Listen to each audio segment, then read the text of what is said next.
Hi, my name is Erin, and today I'm going to be giving a training tutorial on adding phonemes.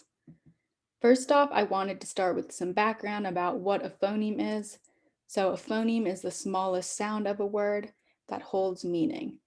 For example, the word cat has three individual small sounds, k, a, and t. When adding phonemes in the Heggerty curriculum, you give a word or word part, and then you will be adding a sound at the beginning or end of the word or word part, and the student will be giving you the whole word.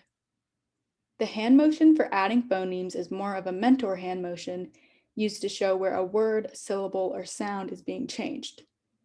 Students can mirror the mentor with the hand motion if they would like.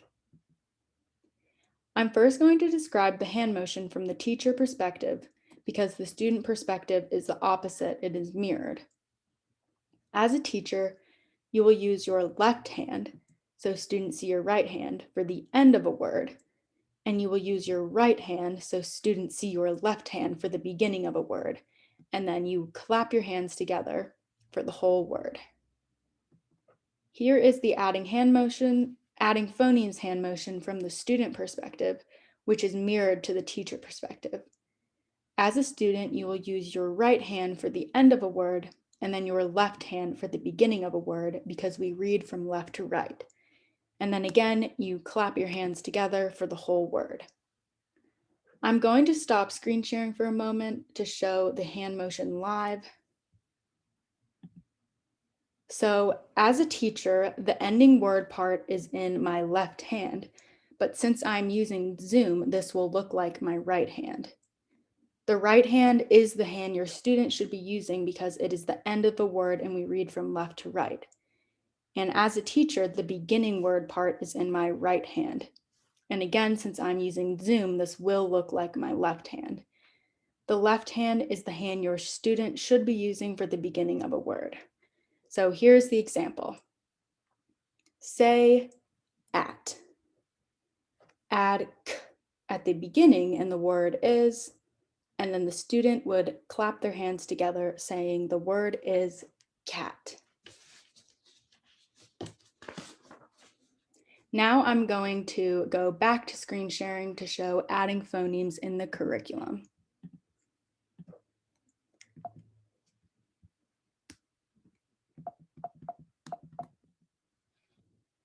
So this snippet is from a pre-test. So I'll read the directions. I will say a word part.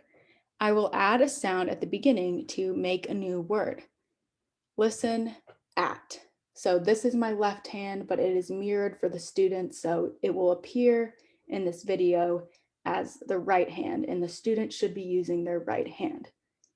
And then when I add, again, this is my right, but the student's left, and the students see it as left because Zoom is mirrored. So when I add at the beginning, the word is hat. Now it's your turn. Say ook. Add b at the beginning and the word is, and then the student would say book. So when delivering curriculum instead of pre-testing, the adding phonemes section will be similar. It will be something like, I will say a word and you will echo or repeat the word. And then I will say a sound for you to add at the beginning of said word or word part, and then you will give me the whole word. So remember to do the hand motion and have your students do the hand motion. And give your students think time and provide feedback. When we use adding phonemes throughout the school year, we will dig deeper past this example, the examples that I showed today. And we'll also add words to make compound words, syllables, initial phonemes, final phonemes, adding rhyme to the end of a word, and adding a second phoneme to make a consonant blend. And a consonant blend is when two or more consonants are blended together, but each sound is heard in the blend, such as bool for blend. The B and L make the consonant blend.